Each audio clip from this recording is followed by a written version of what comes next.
اعوذ باللہ السمیع العلیم من الشیطان الرجیم بسم اللہ الرحمن الرحیم۔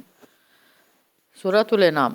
حضرت ابراہیم علیہ السلام کے بعد دیگر انبیاء کی دعوت توحید کا ذکر کر کے مشرکین مکہ کو توحید کی دعوت دی گئی۔ چنانچہ حضرات اسحاق، یعقوب، نوح، داؤد، سلیمان، ایوب، یوسف، موسیٰ، ہارون، زکریا، یحییٰ، عیسیٰ، الیاس، اسماعیل، یسع، یونس اور لوط علیہ السلام 18 نبیوں کے نام لے کر ذکر کیا گیا۔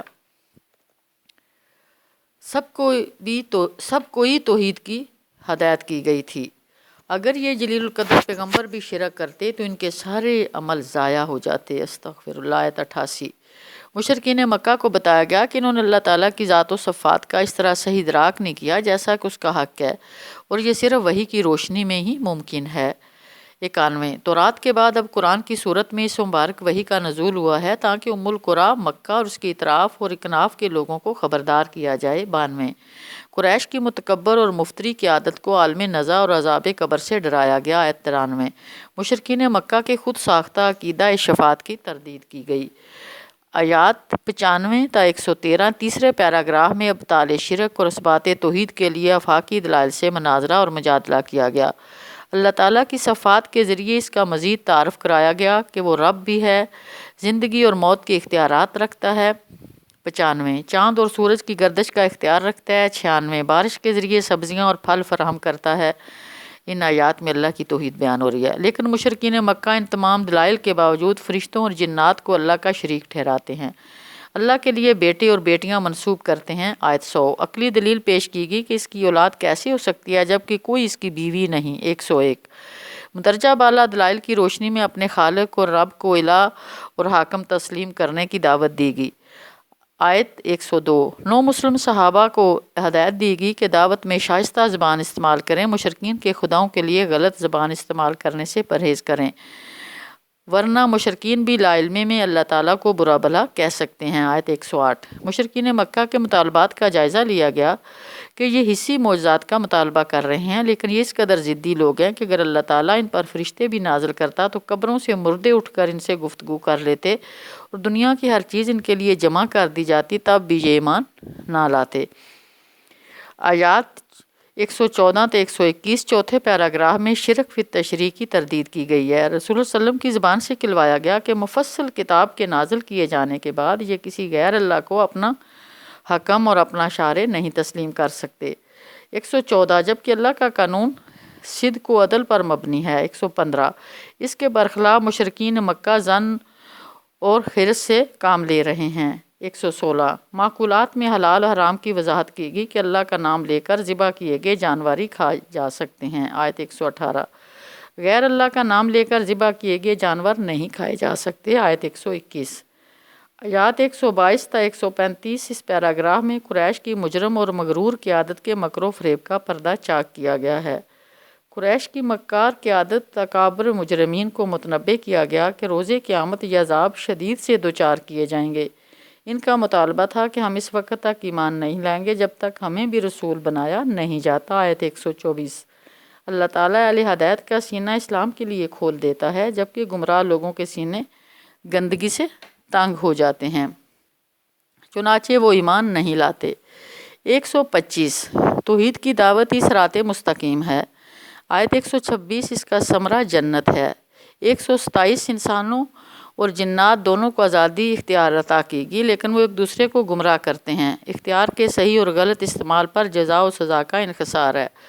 روز قیامت یہ پچھتائیں گے اور خود اپنے خلاف گواہی دیں گے کہ یہ دنیا میں کھو کر آخرت اور رسالت کا انکار کرتے رہے۔ استغفر اللہ۔ آخر میں قانون ہلاکت اقوام اور قانون استبدال اقوام کی وضاحت کی گئی۔ اللہ تعالیٰ کسی قوم کو لا علمی میں ظالمانہ طور پر ہلاک نہیں کرتا۔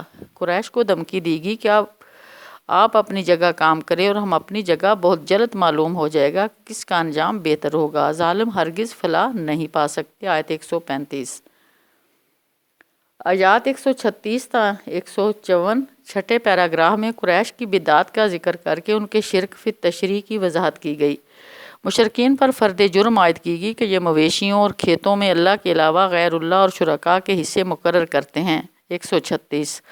قتل اولاد کے مرتکب ہیں 137۔ بعض کھیتوں اور جانوروں کے حلال و حرام کے سلسلے میں من گھڑت قوانین کے پیروکار ہیں۔ آیت 139۔ اللہ پر جھوٹ باندھ کر اللہ کے رزق کو علم کے بغیر حرام ٹھہراتے ہیں 140۔ اس طرح اللہ تعالیٰ کو شارع تسلیم کرنے کی بجائے خود شارع بن گئے ہیں۔ مسلمانوں کو ہدایت دی گئی کہ وہ اللہ کی نعمتوں کو یاد رکھیں، کھیتی کٹنے پر پیداوار کی زکوٰۃ ادا کریں، اسراف سے بچیں 141۔ اللہ کے رزق کو استعمال کریں لیکن شیطان کی پیروی سے بچیں 142۔ الانعام 8 مویشیوں کا ذکر کر کے بتایا گیا کہ اللہ نے ان میں سے کوئی چیز بھی حرام نہیں کی، صرف مردار، بہتا خون، سور کا گوشت اور اللہ کے نام کے بغیر ذبح کیے گئے جانور ہی حرام کیے گئے ہیں۔ حلال و حرام کے تشریعی قوانین اللہ کی رحمت کی دلیل ہیں اور وسیع رحمت والا ہے، لیکن مجرموں سے عذاب نہیں ہٹایا جائے گا جو ظن و حرص سے کام لے کر خود شارع بن کر حلال و حرام کے قوانین بنا رہے ہیں، اللہ کی یاد کا انکار کر رہے ہیں، آخرت پر ایمان نہیں رکھتے اور دوسری ہستیوں کو اللہ کے برابر قرار دیتے ہیں 150۔ مسلمانوں کو ہدایات دی گئیں کہ وہ شرک سے بچیں، والدین کے ساتھ حسن سلوک کریں، قتل اولاد اور ظاہر و باطن کی فحاشی سے بچیں، قتل نفس اور یتیموں کا مال کھانے سے پرہیز کریں، ٹھیک ٹھیک تولیں، گفتگو میں بھی عدل کو ملحوظ رکھیں، اللہ کے عہد کو پورا کریں 152۔ یہی صراط مستقیم ہے، اسی پر چلیں 153۔ انہی بنیادی باتوں کی تورات میں بھی تعلیم دی گئی تھی۔ آیت 154۔ آیات 155 تا 165 ساتویں اور آخری پیراگراف میں دعوت توحید کا خلاصہ بیان کر کے قرآن کی پیروی کا حکم دیا گیا ہے۔ قرآن اور رسول صلی اللہ علیہ وسلم کی صورت میں آخری ہدایت آ چکی ہے، اب اس کی پیروی کرنے پر ہی ان پر رحم کیا جائے گا۔ دین ابراہیمی میں تفرقہ پیدا کرنے والوں سے رسول صلی اللہ علیہ وسلم کا کوئی تعلق نہیں ہے۔ آیت 158۔ یہ ملت ابراہیمی کی اساس پر سیدھا دین ہے اور صراط مستقیم ہے، حضرت ابراہیم علیہ السلام مشرک نہیں تھے۔ آیت 161۔ نماز ہو یا قربانی، زندگی ہو یا موت، سب کچھ اللہ تعالیٰ کے لیے ہونا چاہیے، شرک سے بچ کر اللہ کی بندگی اختیار کرنا چاہیے۔